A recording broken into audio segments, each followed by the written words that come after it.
Let us be honest in our dealings. Let us be generous in our compassion. And let us be upright in our conduct. We must hold those in authority, including myself, accountable to the highest standards of integrity and humility. Public office is not a privilege. Apologies for that, but thanks a lot to you for staying with us. We're grateful this morning. Of course, we'll move on to News Flash. It's proudly brought to you by Franco Trading Enterprise, still Phones Papa Pathie, and we're treating you to go into any of our branches and grab yourselves some phones, some CCTV cameras. If you need televisions, if you want to also buy refrigerators, we've got air conditionings for you as well. All you have to do is to get into any of our branches, and you've got quality, and that's what we're giving you. Franco Trading Enterprise is also available on our website. You can check us, and it's www.francotrading.com. You can get all the details you need over there. Make sure you call on the numbers you see on your screens to do business with us. Please do not pick any number on social media. Call the ones that you see on your screens, and we'll be more than glad to actually welcome you into any of our branches. We've got microwaves as well, so please, anything home appliances, the best place you can go is Franco Trading Enterprise. Franco Trading Enterprise says still Phones Papa Pathie, and here on Newsflash, we're delving into the issues of the 24-hour economy this morning. We'll be needing over $40 billion to be able to achieve that. It's going to be officially launched today. We'll get into that conversation a bit later. You can join us and send your messages. Let us know what you think about that. The President, His Excellency John Dramani Mahama, yesterday the National Prayer and Thanksgiving has urged all Ghanaians to make sure they actually make politicians be accountable for their services. And we'll be looking at that conversation as well. In fact, he added himself to it. And so he says that we should make all of them account for their stewardship, including himself. We'll be looking at some of the things that was said at the National Prayer and Thanksgiving service. Don't forget, there's going to be an annual event, and so if you are one person who is very enthused about it, every 1st July we'll be going through this process. Now, we'll hear about that. The first session was held at the State House for Christians. We had the Muslims one at the National Mosque as well. So yes, yesterday was quite busy for the President, but we'll be looking at that. You can send your messages and let us know what you think. I'll be going to the front page of the newspapers to check out a few of the reports that have made it to the front page. But my guests are seated in the studio this morning. Let me welcome them quickly, and then we'll move on to the newspapers this morning. Joining me here on the show today, Richard Suma is the lead member for the Movement for Change, and he's a family over here. Rich, yeah, all good? Very good. We are alive and kicking. And that's the most important thing. Of course. That's all we need. Yes, of course. The rest will take care of itself. Of course. Also joining me this morning, I've been sitting for a while, only that I follow a lot of things you put on Facebook. Awal Mohammed, the troublemaker is here. I read, was it 2 days ago or so, 3 days ago? I saw one video you posted, when I read the comments, hey, Awal. And how's it going? I'm fine, thank you. So what does the minority consider themselves right now in terms of being in opposition? A constructive one, a responsible minority, or how do you guys describe yourself right now? Yeah. The ones that want to give you say you don't like it. So. Thank you so much for the opportunity. I think we're a responsible minority. You know, in governance, definitely you need a very responsible minority who will put the government in checks. So definitely that's what we're doing. And we have started in earnest, you know. In 6 months. Yes, anyway, yes. Let's get to the newspapers. The custodian is here this morning. It says Muhammad Louds Ghana's religious harmony, and Albert Jumfor re-elected GJA president. And this has been going on for over 2 weeks now. They've been campaigning, and finally we've got the president. He's gotten another term, which means that he'll be going for his second term. Albert Jumfor, congratulations to him. And Cardinal Texan decries unchecked greed in Ghana at yesterday's National Prayer and Thanksgiving. He was the special guest for a keynote address, and he spoke a lot about some of the issues here in the country. PBL picks 2 honors at Premier Retail Banking Awards and Stop Judicial Manipulation, share leader to government. And that's the custodian this morning. The News Center. The News Center is the next that I have, and on the front page, they says that the gold border licenses 240 buyers. CEO says so, and EcoBank commits $32 million to drive clean energy adoption in Ghana. That's the News Center this morning. $4 billion 24-hour economy plan to deliver 1.7 million jobs, and that's also reported by the News Center. Now, $100 million romance scam that a Joe remix extradited to the U.S. That's also captured by the News Center. Ghana above self for common good, dignity, morale, leadership, and that's the News Center this morning reporting on that. Now, the Accra Times is here, and it says Ghana is ready to support Niger's nation-building journey. Speaker Alban Bagbin says so, and that's the Accra Times this morning. Northern Caucus inaugurated, and Bagbin NIPS University offer scholarships to MPs, and let's build a shared future. I think you're marking task, Northern Caucus, and Busa South DCE engages stakeholders on a special development framework, and Military Chief of Staff storms Sandema to strengthen ties with traditional authorities, and NPP sank toll. Ghana Gas Company new managers vow to revamp institutions. That's the Accra Times this morning. And the last one for me will be the Ghanaian Publisher. The Ghanaian Publisher says that keep hands off judiciary. Shia Imam wants NDC, and lest we forget, by the lady president of the Ghana Bar Association, Efua Gate, and Sun winning endangers voter leak, and Odom Press says so. Gold Board approves 240 buyers, CEO says so, and Jufo vows to defend media rights. And the whole week triggers COVID-19 surge. The health minister says no fears. And we've got cases, they say they are managing them, and so hopefully we'll be able to, keep an eye on it so we don't get to a point where we're going to be getting this lockdown and all of those things happening right here. I don't think that we need that right now, looking at where we're headed with our economy and how vibrant we want it to be. Getting into that space is not something we want to be doing right now. But this morning, we're starting off with the 24-hour economy. Today is going to be launched, the government's flagship initiative. The 24-hour economy is set to begin this week with an official launch scheduled for today. A key campaign promise of the National Democratic Congress during the 2024 elections. The policy is aiming to reduce unemployment and increase national productivity by encouraging continuous round-the-clock economic activity across the various sectors. But we'll need over $4 billion. The government is looking at raising $300 million. Private sector will be given the chance to also bring on board over $400 million. And that's the conversation. But the question people are asking is, are we able to raise this money to be able to make it happen? Now you can join us and send your messages towards WhatsApp. Our WhatsApp line is active, and you can also do so on Facebook. I'll be reading your messages very soon.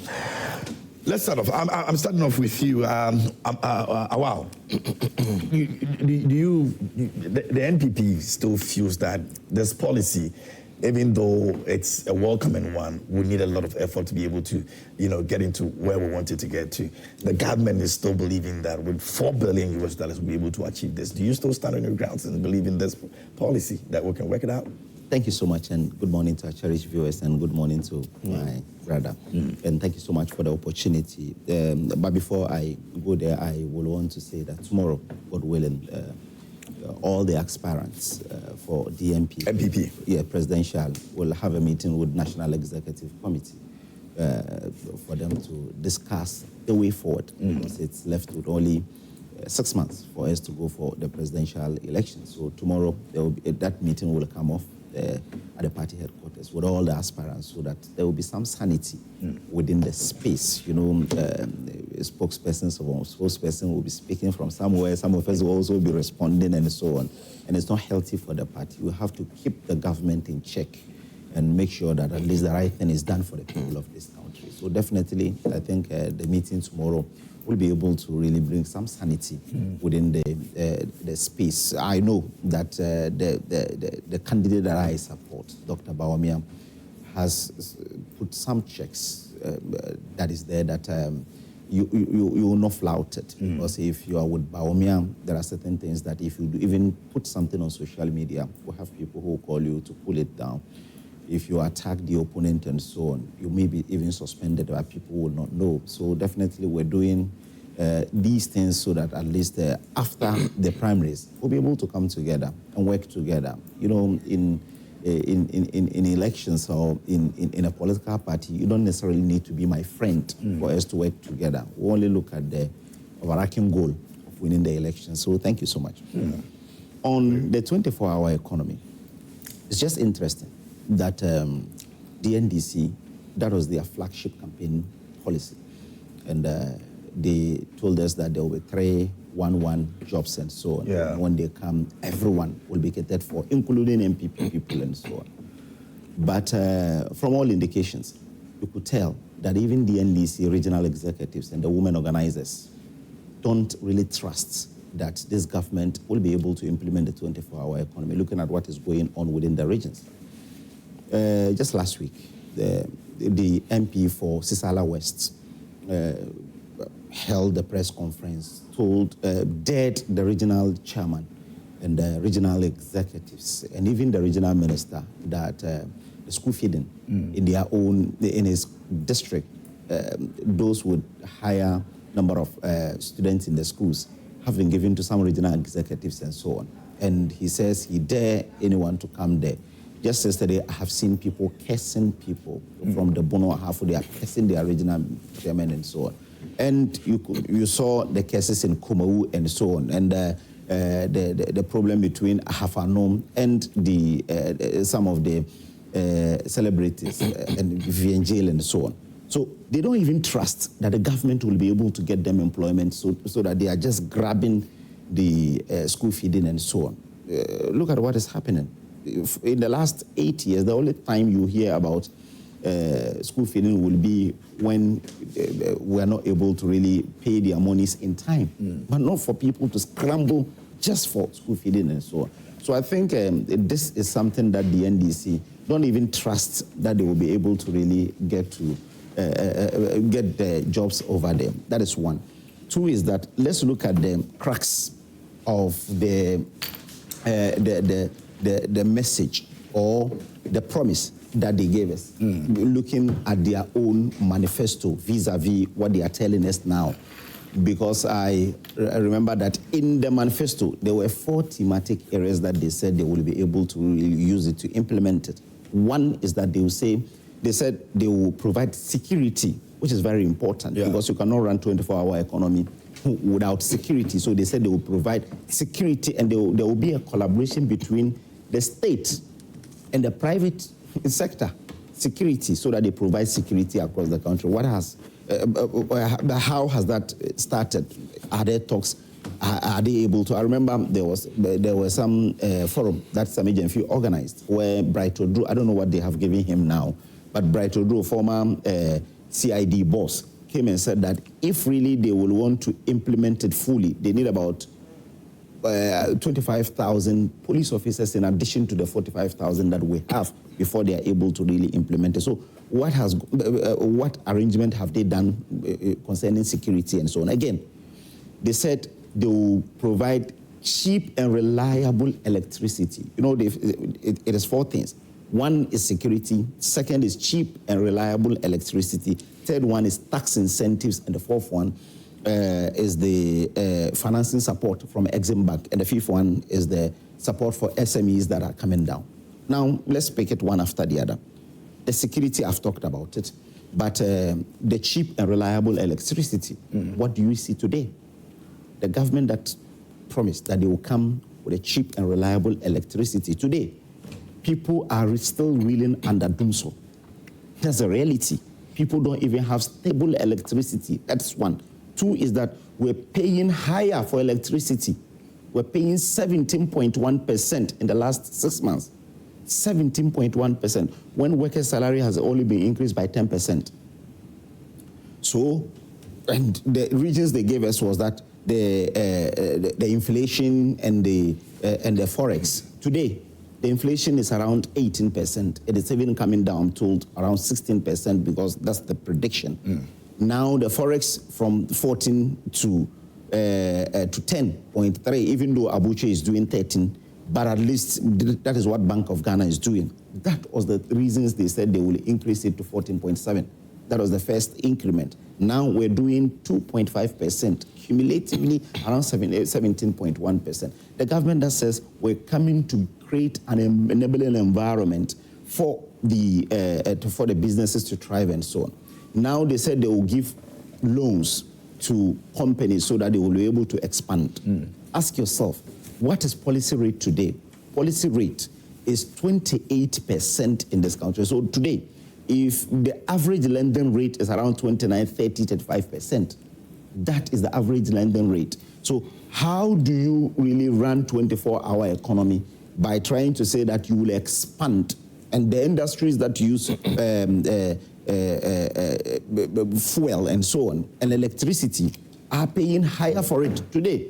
I have seen a report, I don't know if it is really real, because the national chairman, Asedun Ketia, has given us the wind, that indeed the Dumso levy will still be implemented. And I've seen that, I'm told, around 16th of this month, the implementation will start.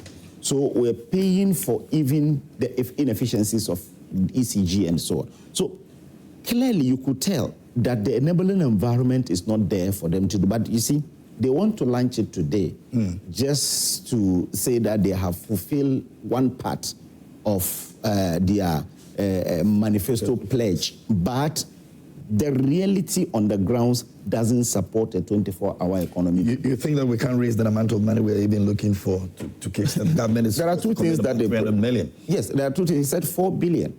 That was what he said. He said we need 4 billion to roll it.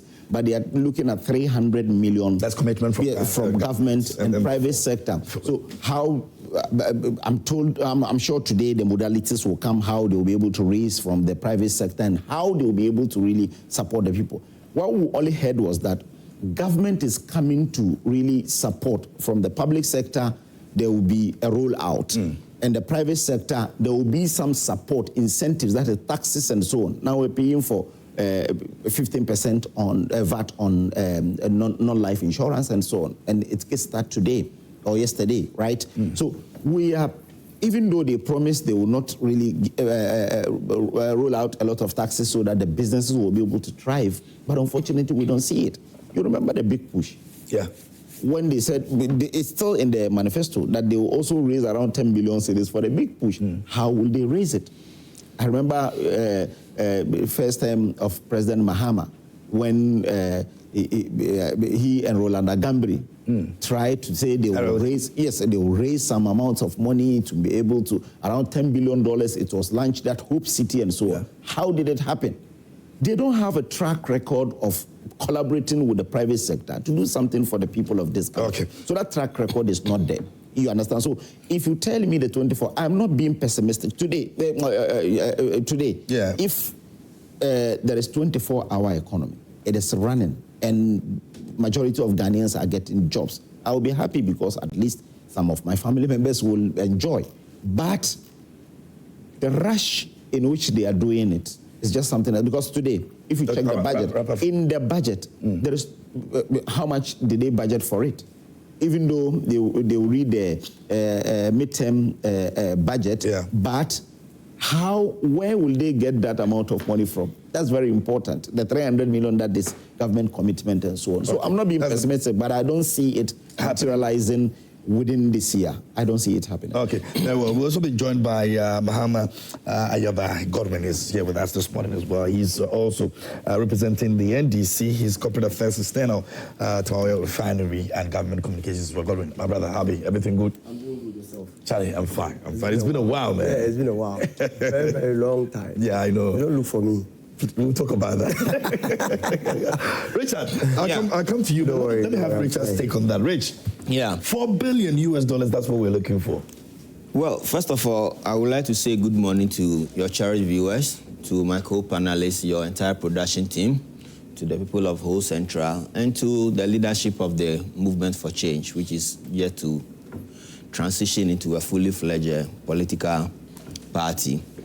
Now, to start on that base of 24-hour economy, about 6 days ago, the African Association of Automobile Manufacturers actually awarded Honorable Alan Chiomantin for his incisive policy proposals that he put together, that today we have many automobile companies that are assembling their vehicles in Ghana. Nissan, Volkswagen, Kia, Toyota.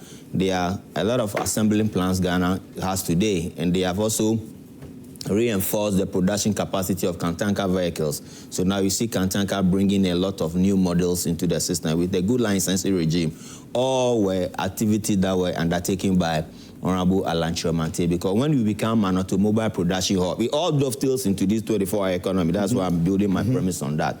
When you have policy direction that look about expanding your manufacturing base, looking at the core sectors of your country, and you know that here it's mainly about transport. We don't have a good, effective train network. We don't have a good, effective water transport, no air transport. The air transport we only have from Accra to Kumasi, Accra Tamale, Accra Takoradi. The rest is virtually by road.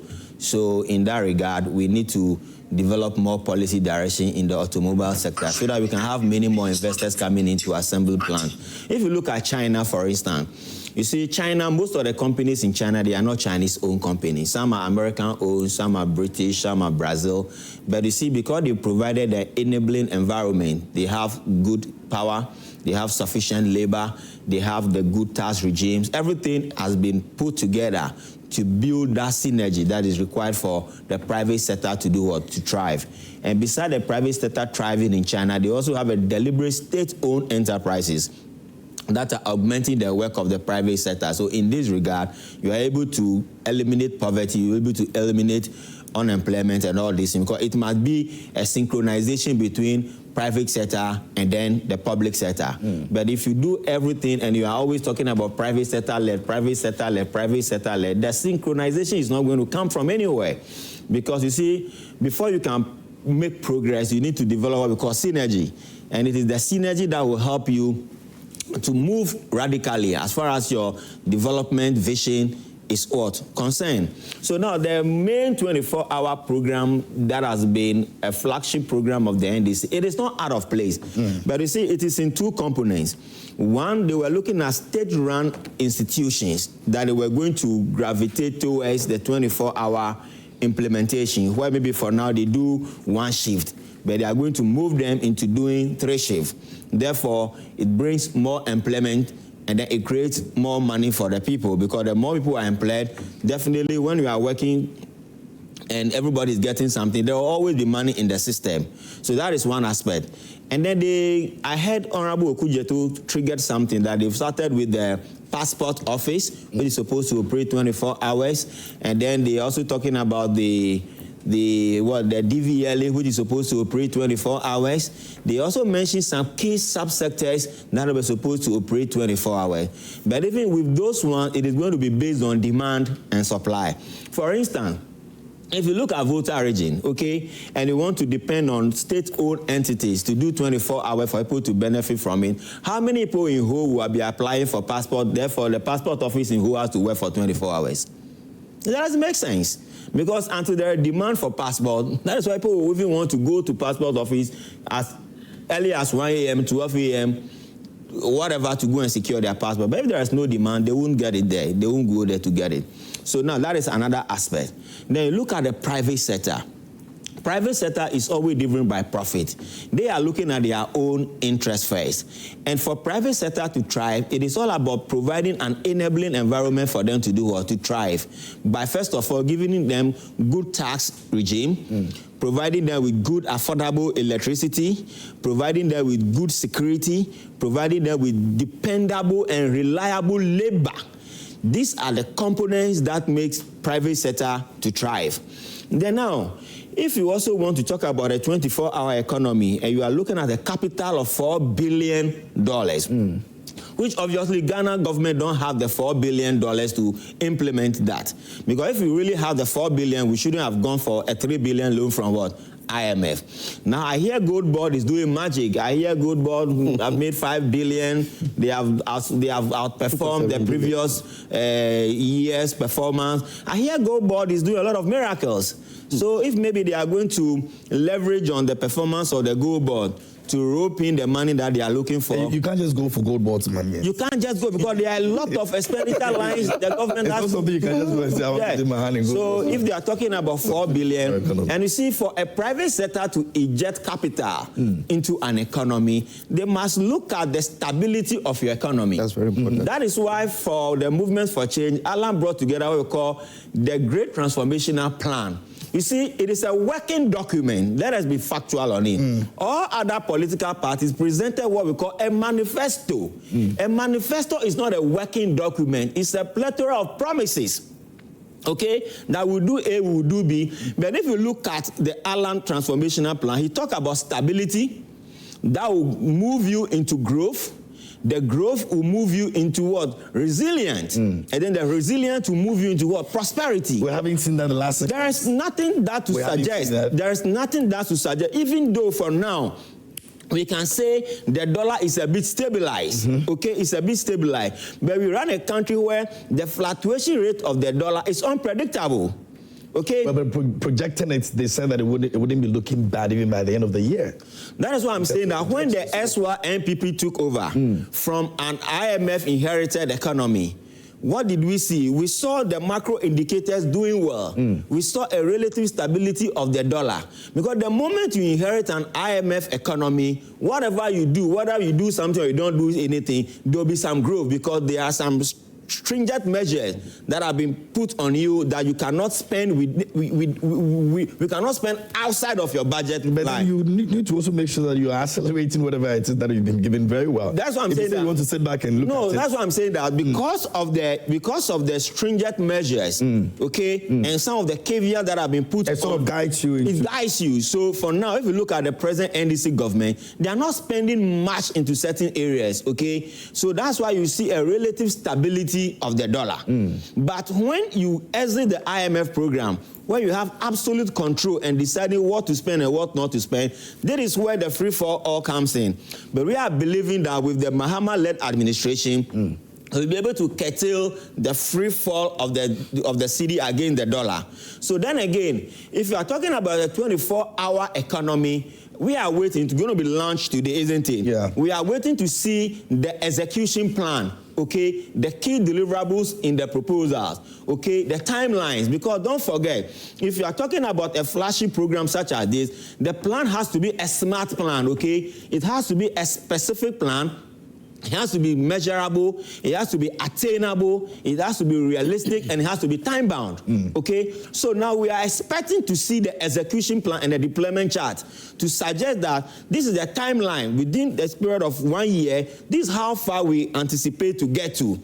Then now, if you give me the deliverables, based on that, we'll be able to use that to measure them as we are growing along. Okay. But if you look at it in its entirety, you realize that most government entities don't succeed. Most government entities are still running on deficit.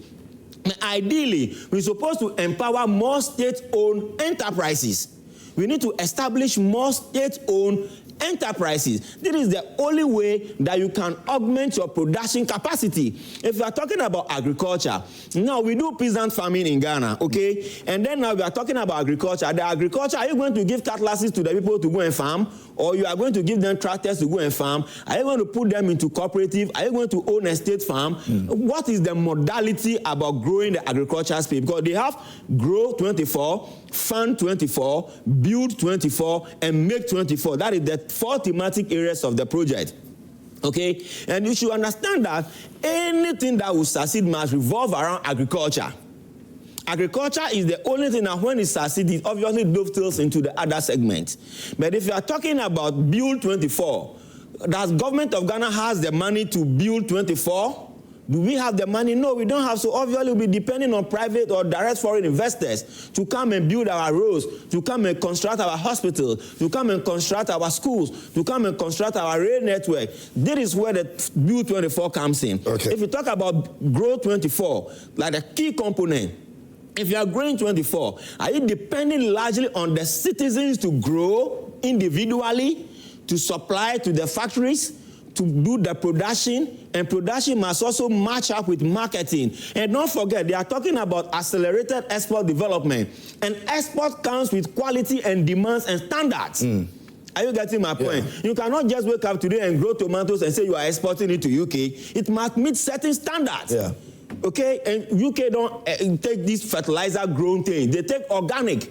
Are you getting my point? Are we in the capacity to Are we in the capacity? Even if you are talking about manufacturing, you can't just manufacture a vehicle and then say you are sending it to America. It must meet certain standards. So we are waiting to see. It's a good policy. Everybody wants job. We want the country to be revolving. We want the country to be busy and bustling so that everybody will have sufficient work to do. If I have the opportunity to do 3 shifts a day where I can come to Joy this morning from here, I'm going to Kantaka Automobile for 8 hours. From there, I'm going to Nissan for 8 hours, get some additional revenue for myself. Won't we make a good living in Ghana? So we are waiting patiently to see the policy document launched today. But they shouldn't play a political fanfare with it just to hoodwink us into believing that they have actually launched the project and it has also been fulfilled, because normally they try to merge all together. The moment we launch it, we call it a fulfilled promise. But we are hoping that this time around, when it is launched, we will give ourselves a certain period of timeline to see the execution, look at the deliverables, look at the key performance indicators, then based on that, we'll be able to measure them. But we all want the best for the 24-hour economy to materialize, because without industries, without growth, without productivity, we are good for nothing. Finally, to end on this one, if you look at our GTP plan, and that's 6 clusters. We're talking about economy. We are talking about governance. We are talking about social services. We are talking about attitudinal and mindset change. For a policy such as this to succeed, KMJ, you need a complete attitudinal and mindset what? Change. If not so, you produce the thing. If the international market don't take it, why are you going to sell it? When Ghanaians, for instance, they have huge appetite for foreign goods and services. So we need to be very careful that if you are not able to bring your people on board to buy into the policy, you will see that you just an exercise in futility. All right. Thank you very much, Richard. Let me move on.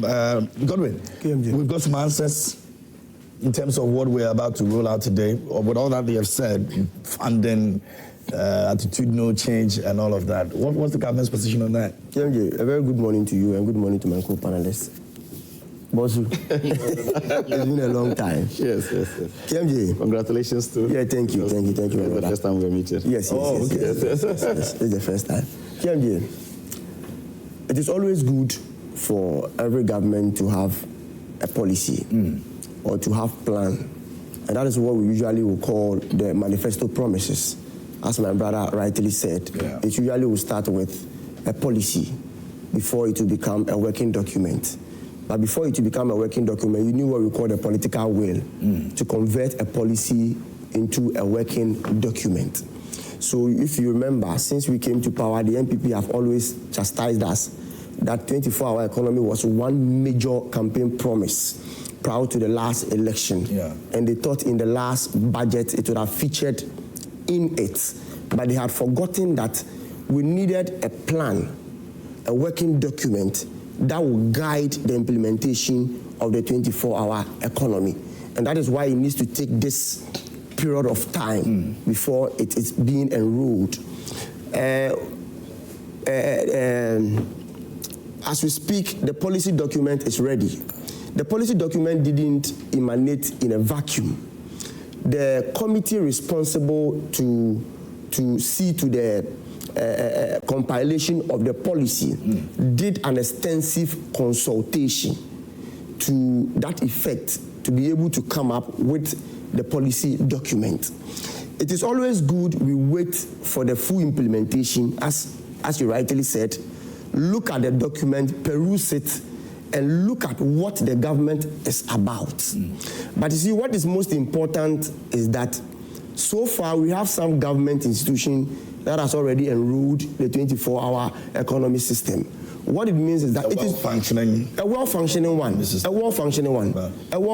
Okay, so TDC, Tema Development Corporation, they have started 24-hour economy. Passport Office have equally started 24-hour economy. As at yesterday, GAPOA, GPHA has also launched a 24-hour economy system. Ghana Publishing Company. Operational. No, the Kapoa one is... Okay, so as I said, they just launched it, I think, yesterday. So you're mixing those that are Yes. those that are operating. Yes. Ghana Publishing Company has also launched the 24-hour economy. We have the local government that has also promised to start 24-hour economy market, where our market will run 24 hours. DVLA specifically, the Adenta branch, the new branch that they opened quite recently, have also started operating 24-hour economy. People go there at 12 midnight. People go there. So if you doubt it, that is why we have the fourth realm estate of this country. You can do a follow-up to check how it is being run, so that when we come and sit here and we try to tout some of these things, you'll be able to put us in check. That's Adenta DVLA, right? Yes, Adenta DVLA. And I also know for a fact that when the committee met Parliament, the Speaker of Parliament even promised that the Parliament will be looking at running a whole 24-hour system. So it tells you that it is doable. KMJ, there is no country that has developed to the extent that we are all envious of them, that you see our youth move from this country to that place without running a 24-hour system. What we must also bear in mind is that 24-hour system will not take place in every sector. It won't take place in every sector. The sector that will enroll the 24-hour economy need to be assessed to see whether the demand is there. So for instance, as my brother said, the passport office have started running 24 hours. But if you look at the whole branch, as you said, if the demand is not there, you don't expect them to open 24 hours at that particular branch. Even though generally they have launched 24-hour economy, it doesn't mean that every branch of the passport office will be running 24 hours. So we're looking at demand. Yes, we're looking at demand. Obviously, we're looking at demand, because if you don't look at demand, you open the office, you send and there are not you put employees there or officials there. They will sit the whole night and they will not even work. Nobody will be there for them to serve. For that matter, we'll end up wasting the state resources. Yes, in paying those people. So we are definitely going to look at demand. So the fact that the passport office have launched 24-hour economy do not mean that throughout the whole country, the offices of passport office will be running 24 hours. Okay. Where they are demand, the offices or the officials will operate 24 hours. So there's the likelihood that some people will not experience the 24-hour economy. Oh yes. As for that one, there's and there is no country that you go and almost every village or every community of that country runs 24-hour economy. Wow. There is no such country. So they also will look at demand, equally look at demand. You see, it is too early for us to be trying to punch holes into a policy that is yet to be launched. I'm saying so because when I entered, I saw my direct opponent. I say opponent because we all know why I say opponent. Awal trying to use school feeding as a reason to say that the NDC people do not even believe that the 24-hour economy is even feasible. Yes. They don't even believe that we are going to give them job. And went ahead based on the act. No, and even went ahead and said that for the past 8 years, he was asking you if you've heard of such instances with regards to school feeding program. My brother, it is historic. Any time a government takes over for the first month or 2 or 3 or 4, such things do happen. Fighting for it. No, I said such things do, unless you don't want to be truthful to yourself. Because most people who are interested in it would want to fight and get it. And obviously, if you need it and it is not given to you, you will not be happy with it. So go and check and do a research. You realize that under every government, some of these things do happen. When was the last time you heard? Some of these issues have been resolved? Yeah, they have been resolved. When was the last time you heard of issues of school feeding? Yesterday, and I'm saying that. Earlier this morning we spoke about that. You see, it was at a certain rate from the beginning. But as time goes on, people wanted. That is it. But as time goes on, obviously they will be resolved. One of the issues was that they were complaining that people have been brought outside their jurisdiction to come and take the school feeding programs and run it. But as we speak, the last time I remember, I think I came across a letter issued by our General Secretary that said that no person should be brought from outside a particular jurisdiction to take any school feeding program. So such major bottleneck that created that problem has been resolved. So nobody should connect issues of school feeding with 24-hour economy. As we speak, yesterday, your sister station, My Joy Online, reported that so far we have advertised about 15% of the, when you look at the unemployment rate, there has been a vacancy release of about 15% of the unemployment rate. It tells you that the government... the global analytics report is out? It was published by My Joy Online. You can go online and see that. Who claims that? It is the global information. Yes, so My Joy Online. Okay, it was a widespread. Okay, so what it means is that there was a research to that effect. That within this 6 months there has been that. Why does he believe in that research? No, as for that one, do you expect Awal to believe in it? Why does he believe? Even when Musa Dankwa was even predicted that they were going to lose, they didn't even believe it. At the end, they lost. So you don't even expect him to believe Musa Dankwa. You don't even expect him to believe Musa Dankwa. So, my brother, the next point also is that when it comes to security, the policy document will outline the issue of security, how the 24-hour economy is going to provide adequate security to all those companies and to the citizens so that we all feel secured when the 24-hour economy is fully operational. On the issue of cheap, reliable electricity that Awal spoke about, the tax exemption, the financial support, as I said, let us wait for the full launch of the 24-hour economy. What is more important is that we are not enrolling it in a vacuum. Let me give you an example.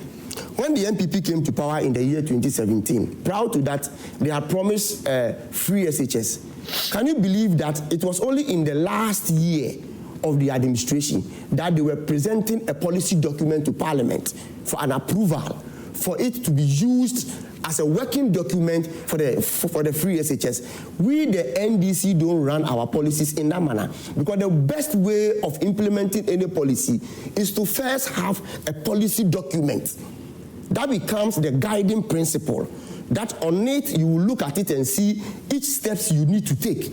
So if a government has taken its time to compile a working document for the 24-hour economy, it tells you the political will that we have to make sure that we will run a sleepless economy where every youth, where unemployed citizen will have access to job. And that is the focus of this country. Because when you look at the rate at which the youth are leaving this country, seeking for jobs outside the jurisdiction, my brother, it is not the best of its kind. I will urge my brother Awal, I will urge my lead spokesperson for, is it Afrafranto? Yes. For the Afrafranto. Butterfly. And all well-meaning Ghanaian to rally behind the NDC administration. They should have confidence in the leadership of John Dramani Mahama. Because so far, my brother, so far, the 6-month administration of John Mahama, every indication is pointed to a positive direction.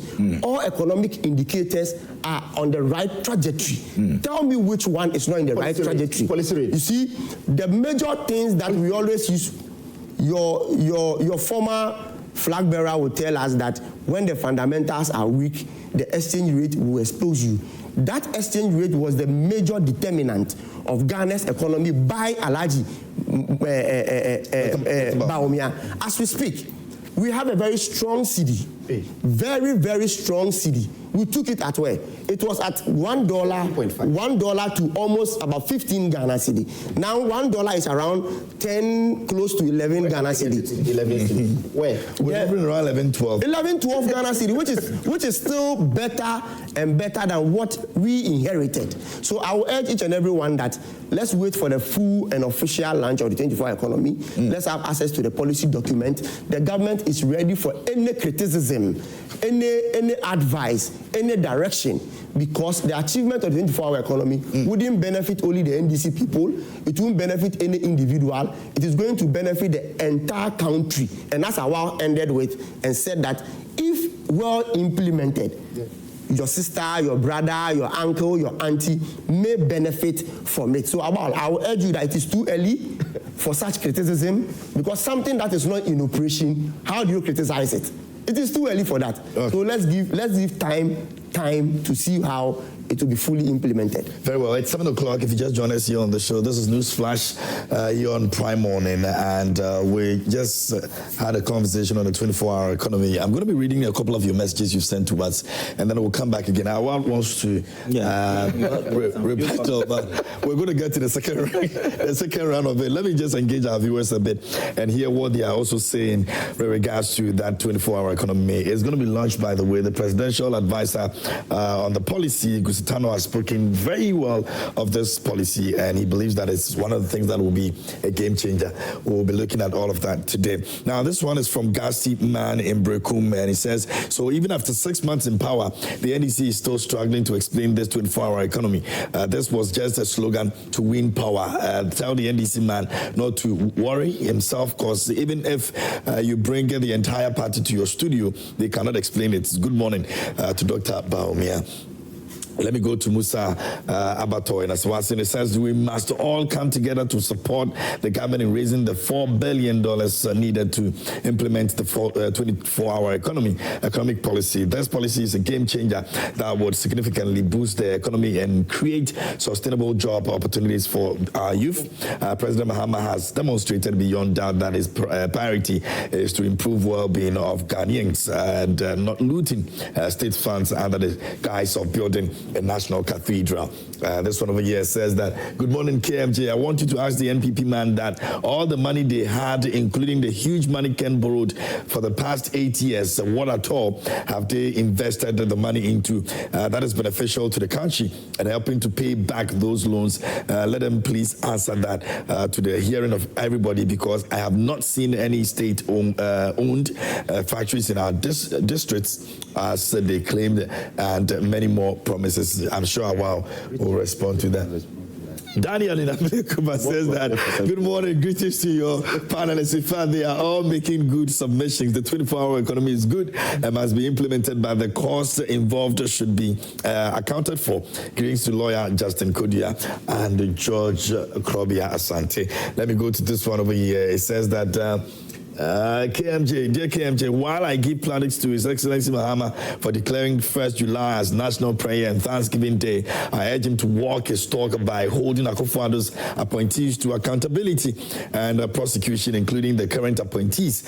I will urge His Excellency Mahama to go ahead with the impeachment processes of the beleaguered Tokonu, but not to be perturbed by the ugly noise of the Yafinyo Makin and his micro-minority group in Parliament. To conclude, I am not enthused about the fight against Galamsey, not until a state of emergency is declared on water bodies and forest reserves. But so far, the Mahama government is performing well. Good morning, KMJ. Charles Champol in Sefshi, Jebre in the Western North region. All right, thanks for that one. Let me go here and see what our friend over here also has for us. Says, good morning, Kenji. This is Abdul Ganyu Mankarigu, Savannah region. How much did we need for Agenda 111? It was going to bring healthcare closer to the people and increase employment, giving us a healthy nation that will result in productivity.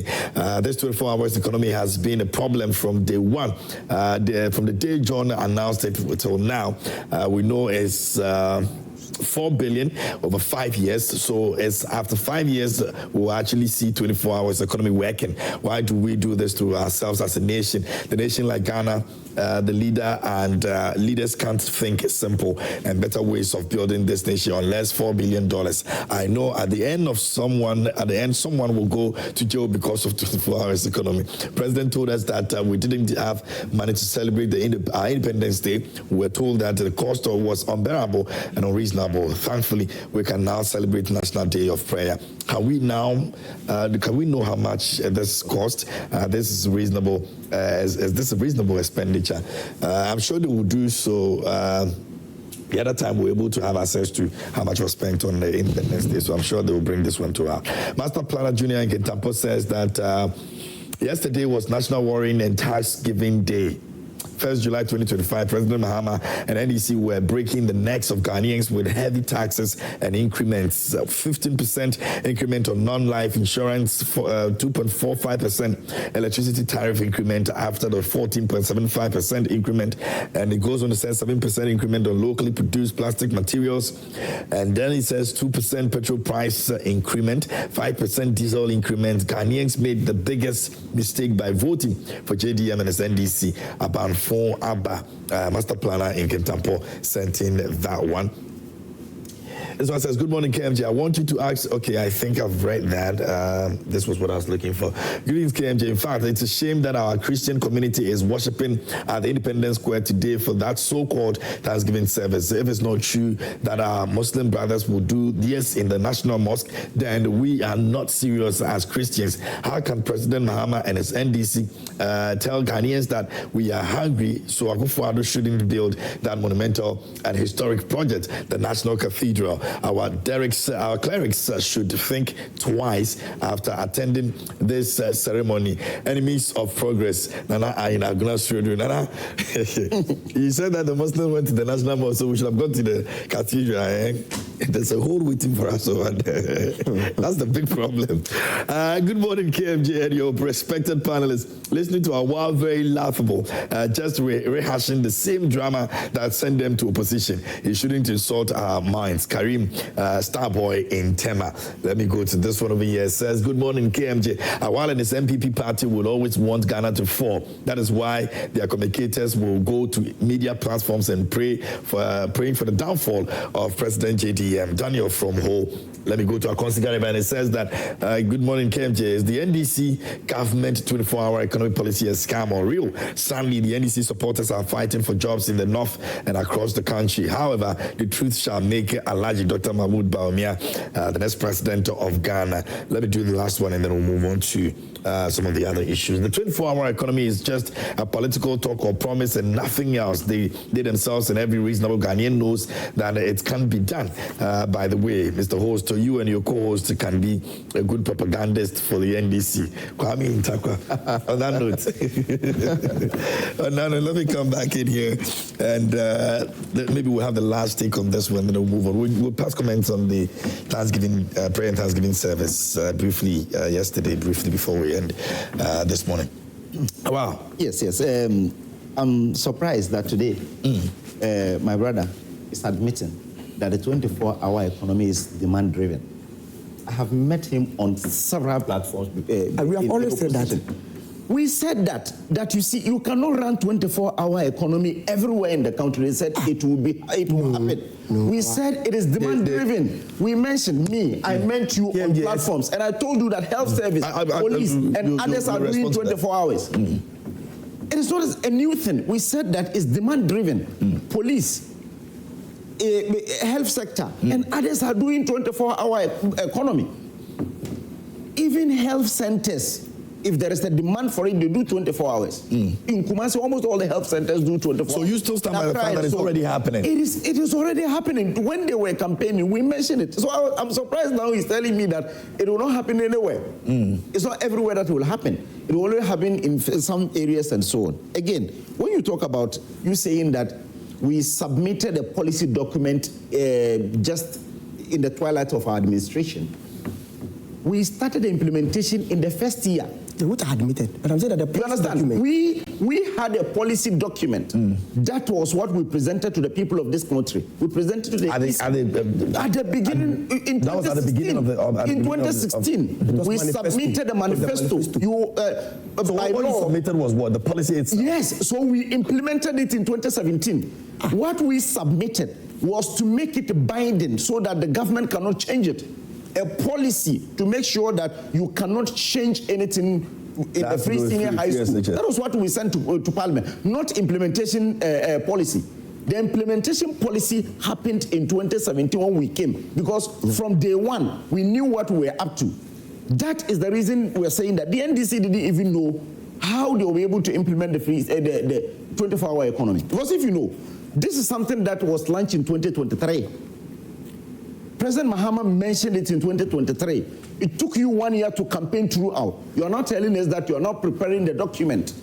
It has taken you 6 months to prepare a document, and now you are telling us that this is today that you are telling us the implementation strategy, how you'll be able to secure money and so on. You're saying that you are not thinking through and so on. You launched it for more than 1 year before you came to power. So we don't expect you to come and be telling us just like you are still campaigning and so on. Again, what we want to understand is that if you tell me publishing, DVLA and others are doing it, one thing that you promised with the 24-hour economy, you said jobs. How many jobs have they created? That's very important. How many openings have you seen in the dailies? Because you see, every public sector institution is supposed to advertise all the jobs. It is by law that you advertise all the jobs in the dailies. How many have you seen? You have been reading these dailies every day. How many have you seen that publishing is really recruiting?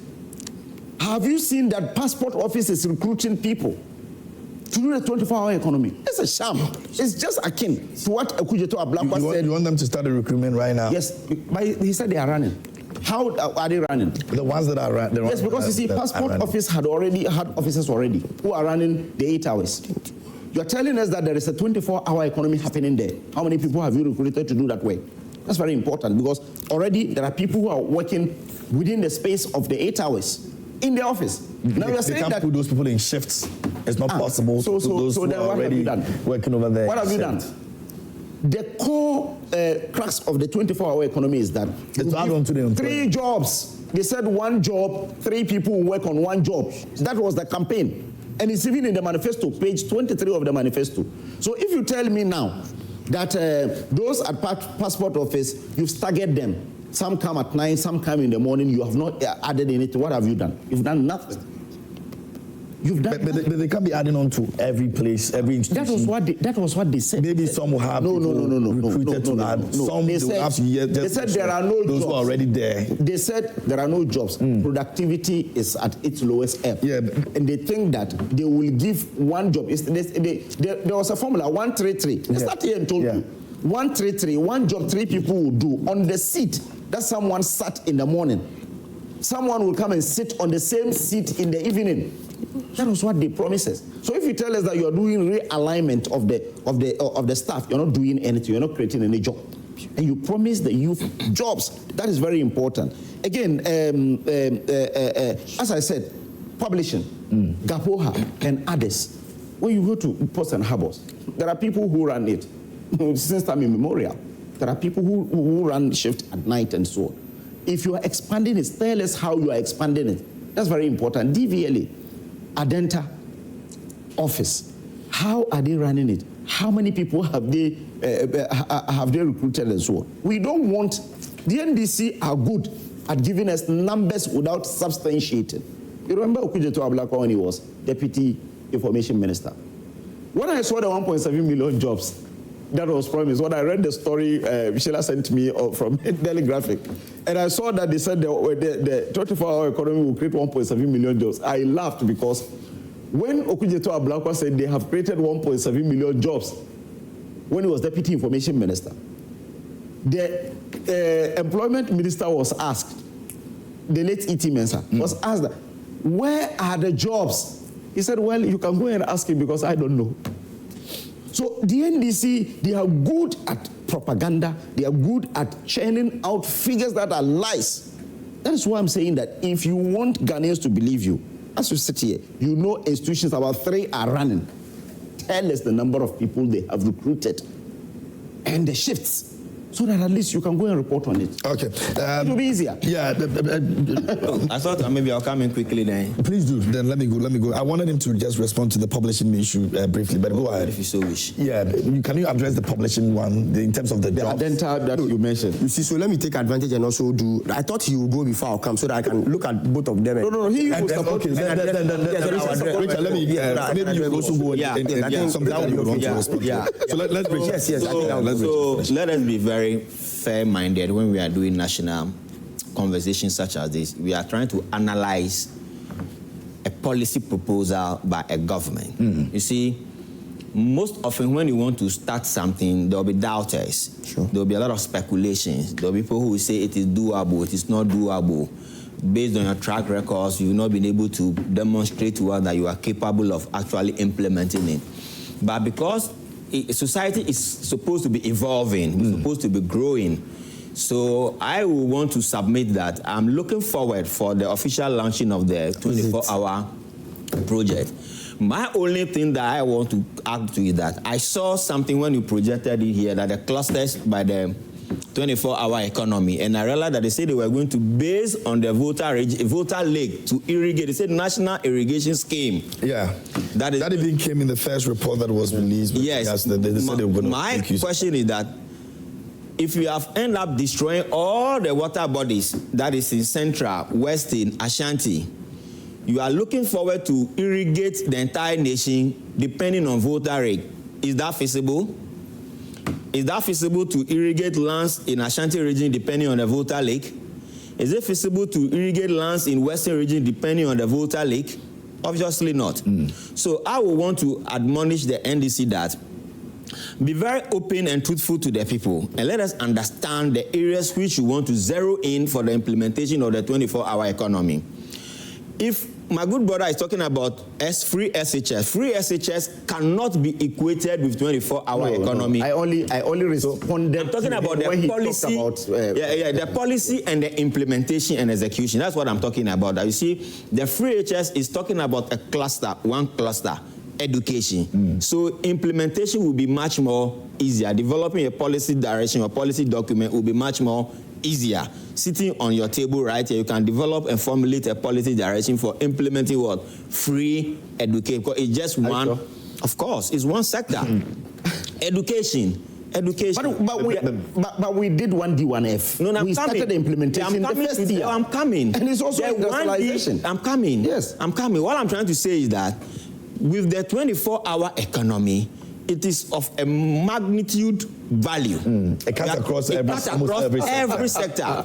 Okay? It cuts across every sector. So maybe the NDC wanted sufficient time to do a proper analysis, do a proper cost-benefit analysis, and see where they'll do what? They'll start it from. And this one, for instance, I can bet my last penny that it is not going to be rolled out just like that. It's going to be in phases. That is it. Obviously, it's going to be in phases. Without that, you cannot succeed. And then the last point is that the 1D1F, okay, which was the brainchild. Alan was the one who, I'm coming. Alan proposed it to you, and you added it to your policy or your manifesto document before they left. No, and before they even won no, he proposed it to the national leadership of the party. That's not correct. That is not correct. So all Akufo-Addo started talking about. I am coming. No, ask Nana Akufo-Addo who gave him the idea. So this is documented? Yes, of course. Where?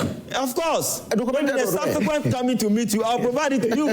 All I'm trying to say is that idea was a beautiful concept, okay? We should have used that as a basis to metamorphose into what? The 24-hour economy. If today the new government has come, I would have wished for them to tell us the state of all the 1D1F companies. Okay, because if the 1D1F companies are doing well, but what Awal and the NPP want us to believe. But you mentioned it here that the automobile guys have come to comment. I am coming. Is it not part of the? Awal, do you have an idea how many are functional right now? Around 100. Before we left, about 100. So I am asking the present automobile, and they are also functional right now, including the automobile that he said they have come to comment. Awal, this is not about you. I'm asking the NDC people that they should give us an accurate data on what the what they left behind, what they've come to inherit, the 1D1F that they have come to inherit. How are they infusing the 1D1F into the 24-hour economy model that they are? It's the reason I wanted to find out from Awal if he has record of how many of them. When we're even having the discussion, you projected one factory that is part of the 1D1F. Which was what? What was the name? Casa de Ropa. Do you remember the name? Yes, Casa de Ropa. Okay. Yeah, Casa de Ropa. Yes. You projected it. They were doing potatoes and all those things. Cakes with potatoes. All I'm trying to say right now, I saw it on your screen. All I'm trying to say is that's one out of the 100 you mentioned. Yes. Yeah, all I'm trying to say that it is good. Those ones are the foundation upon which a 24-hour economy can trigger. It is a good foundation. So the idea is that if the 1D1Fs can be expanded okay, if they can be expanded to rope in more other companies to participate in it, by so doing, it would have been much more easier for the government to indicate to us that now we inherited 100 companies that are functioning, okay? Now, per our idea of continuing what the erstwhile government left, we have added additional 100 or 200 more companies within a period of, let's say, 1 year or 2 years. Then after that, you can then now rope in the 24-hour economy by saying that if Casa de Europa, for instance, is doing one shift, okay, as it stands now, government can then now say that we are going to support you to expand your production lines. Or for instance, Casaprecu is doing well, okay? And now they have the technocrats, they have the resources, they have the logistics, they have everything. So if you are starting everything from the scratch, it is much more difficult. That is why governments in the world is about continuity. But now I'm not hearing the NDC talking much about the 1D, 1F that they inherited, but they're also now talking about roping up their own 24-hour economy, depending on which companies. Depending on which company. Okay. So we are only asking that it's a good policy direction. We need joblessness everywhere. Look, they said at the Volta Basin, they are going to turn that into agroecological places, and then there will be farm around the Volta Basin and all those. It's a beautiful idea, but don't forget that you can have the idea at the left hand, the right hand is about implementation and execution. That's where the major issue is. That's where mostly the problems come from. But we wish the NDC government well. We are all for it. And there was no proper dialogue. I would have wished that even this 1D, 1F document, the 24-hour document that's supposed to be launched, they didn't even, I don't know the consultations they did.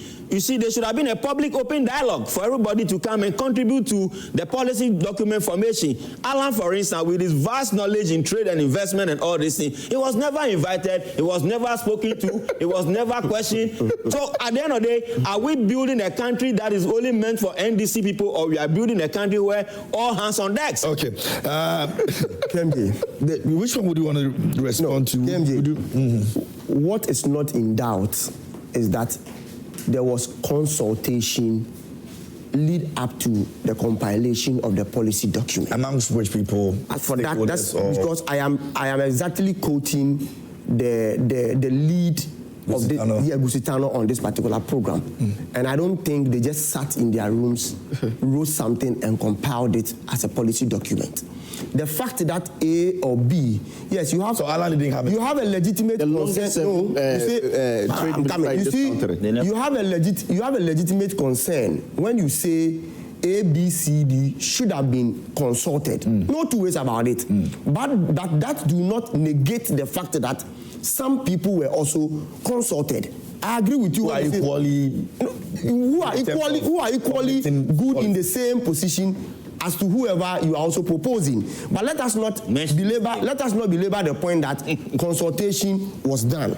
Two, Awal makes the point that they had said the 24-hour economy is demand-driven and we were against it in opposition, or we were not explaining to that effect. That is palpable lie. And my brother, you can attest to the fact that we have all agreed on the point that, so for instance, we have said that when you go to health facilities that they always claim that health facilities run 24 hours. Is it every health facility that runs 24 hours? In Accra, no. And you cannot, don't forget that Accra is not every. No, I'm coming. Accra doesn't represent the entire nation. So for instance, you go to some hospitals where you find nurses there, no two ways about it. But you can hardly find a doctor. They give you first aid and tell you to go and see the doctor the following morning. Yes or no? But the 24-hour economy... No I am not... in this country. Who told you? There's no hospital that at night there's no doctor. If it is a proper... We are talking... Government hospital. I'm looking at health. So maybe you're looking at the number of doctors. The number of doctors that we have. You will have... Yes, that is a private hospital. There should be a doctor. Hospital, Ghana. Abba. Just the number of doctors that... So what I'm saying is that, if you want to use Accra, Kumasi, Takrade as the benchmark, you will be getting it wrong. Because there are some health facilities... district hospitals have doctors at night, all across the country. Have doctors at night. There are some health facilities... we are not limiting this conversation to hospitals only. We are looking at health facilities in general. I mentioned hospitals. Which includes hospitals, CHIP compounds, regional hospitals, and what and district hospitals. And district hospitals. So there are some facilities you go that you don't have doctors. You may go to that place, they only have one doctor who have closed, who only report in the following day. They tell you that they will give you first aid, the following day you come for full treatment when the doctor will be there. The 24-hour economy is going to make sure that every treatment that is you are supposed or you can get in the morning, you get same in the afternoon and in the evening. So even though you can look at it on the face and say that they are running 24 hours simply because when you go, you find a nurse there. The issue is that will you be able to be treated fully as at the time that a doctor is also there? The answer is no. But the 24-hour economy will make sure that you will get a full treatment. The second point also is that if Awal tells you that they had a policy document, and I told you, a manifesto promise is different from a policy document. What they did prior to 2016 election was them to only put in their manifesto that they are going to run what we call a free SHS program. Did they present any policy document? Right from the onset. Right from the onset. We set up a secretariat with a policy document to run. I said there was for 7 years. There was there was none. From 2017, we had free senior high school secretariat. That is in charge of the implementation. One power before execution. That is true. No, but I'm saying that we started from year one. Wait. We developed the policy document to the opposition. When you were talking, that was the reason why I wasn't interjecting. What I'm saying is that I'm only the fact that you establish a secretariat has nothing to do with a policy document I am talking about. We had a policy document. I am saying that there was no policy document. This is something that was the only published. You remember? They only published it. Sorry, they only started. They only started the implementation until 2024. That they decided to send a bill to Parliament in relation to the free SHS program. And it is in the bill that you will see how and the methodology they want to go about it. And that should have been done from day one. But they implemented it in a vacuum. My last point, and I'll end with it. Senior, you see, the irrigation issue that you spoke about, we haven't said anywhere that we are going to use the Volta Lake. Oh, please. But I'm coming. Let me, when I end my statement, you understand me. We are going to use the Volta Lake to irrigate throughout the whole country. For which you are asking that, are we going to use same for Ashanti, same central or western? The only thing we have said is that we are going to make good use of the Volta Lake in relation to irrigation. So you have to wait, as I said. Publish that thing for me. No, but I'm saying that we haven't said that we're going to use that particular Volta Lake for irrigation throughout the entire country. Yeah, that's what this. As you want, no, to the extent that it can go, we will use it. Bear in mind that there are other means of irrigation. We can decide to drill boreholes and other aspect of the means to go into irrigation farming. Borehole. So let us know. Irrigation with borehole. Yes, you can. You can. It's a matter of mechanizing it and use the modern methodology to do that. It is possible. Okay. So in short, the 24-hour economy. There was a mention of 1D, 1F. Are we going to take an account of it and find out? Obviously, we'll get to a point where the minister responsible will have to tell the nation how many factories we inherited. Because I don't believe in the figures 100, because should Ghana, imagine Ghana having factories about 100, well functioning, where the economy would have gotten to. Ghana would have been at a different level. So you don't believe that we have that number? It is not true. As for the NPP, when they tell you A, do not follow A, because we all know that their flag bearer Baumia is known to be lying left, right, center. It's not their flag bearer. He will eventually be our flag bearer. I'm saying what he's saying is a lie. I'm saying so because he got those attitude and character when he was the flag bearer. Okay, let me read some messages and then our time is up basically, we'll be saying goodbye. But let me read some messages. Alex Ahoto says, Ghanaians are only are talking economy policies when the platform to do so. Look for Dr. Baumia lectures from 2013, 2016, 2017, 2023. Then finally, he shifted his focus to digital in 2024. So this man should, because when given the opportunity, he can't do anything, all right? right. Just be a bit decorous with your messages, Alex. It says we only have book economists here in Ghana. Implementation is 0%. Nawumba says that, good morning, KMJ, your gentle panelist. Ghana is heading towards the future. It takes strategic leadership to be focused and take the country into another level. 24 hours is here to stay and reduce food scarcity, promote the economy, boost food security. We, the youth, don't get jobs. And some leaders like Katie Hammond and co are saying we are lazy. We are ready to work through 24/7. We have hope that after the prayers for the country during Thanksgiving Day, God will surely bless our country and make it great and strong. Jobs for the youth and empowering the future. Winnie Matthew from the upper region. It says Emmanuel Gonyu says that. So there hasn't been any preparations and plans for 24-hour economy. They are now going to solicit funds from private sector. NDC has really lied to gain power. Now the reality has dawned on them. We have really sold the thief to buy the witch. And Awudu says that in any case, what was the use of the 1D1F, a 419 policy, which was used to siphon money into their pocket? A big question mark over there. Evans Alpha says the NPP always said that 24 hours economy can only happen based on demand. It can only happen when there is demand. Now, Musa says we must all come together to support the government in raising the $4 billion needed to implement the 24-hour economy policy. This policy is a game changer that will significantly boost the economy and create sustainable job opportunities for the youth. Baba Abdul says the NDC guru boys, they don't know anything, only false news. They believe that is why they use them for basa basa. Slide says that the NPP is a party full of arrogant, dishonest, and violent personalities. They are evil, wicked nation looters and slice in Greater Accra. DJ Opedimo says that is in Kumasi Swami. It says the only savior of Ghana is the NPP government. NPP government is the only political party that can develop Ghana for the future. Greetings to Dr. Baumia, Chairman of the Kwapia. Now, Abdul Ganiu says, good morning, KMJ.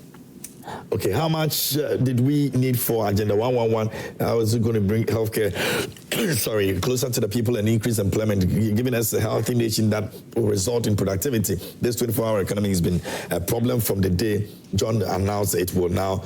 Okay, so I think I've read that earlier on WhatsApp. Sorry.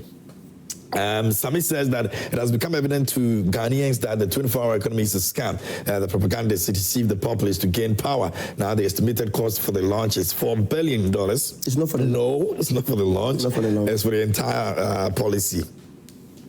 Easy. While you can organize nationwide prayers and intimidate your opponent, how will this strategy be effective? Yesterday was Republic Day, and that's okay. It goes on and speak about Brian and all of that. So that's some of the messages on Facebook.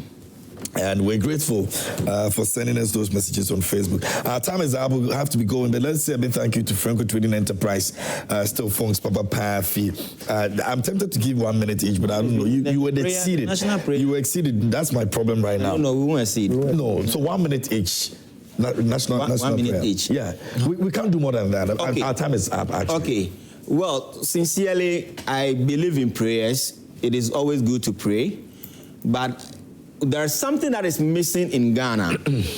Ghana is a secular state, okay, where obviously we know the Christians, they dominate, followed by Muslims. But we have traditional leadership. Okay? And at the end of the day, we are Africans. We must also believe in our customs and tradition.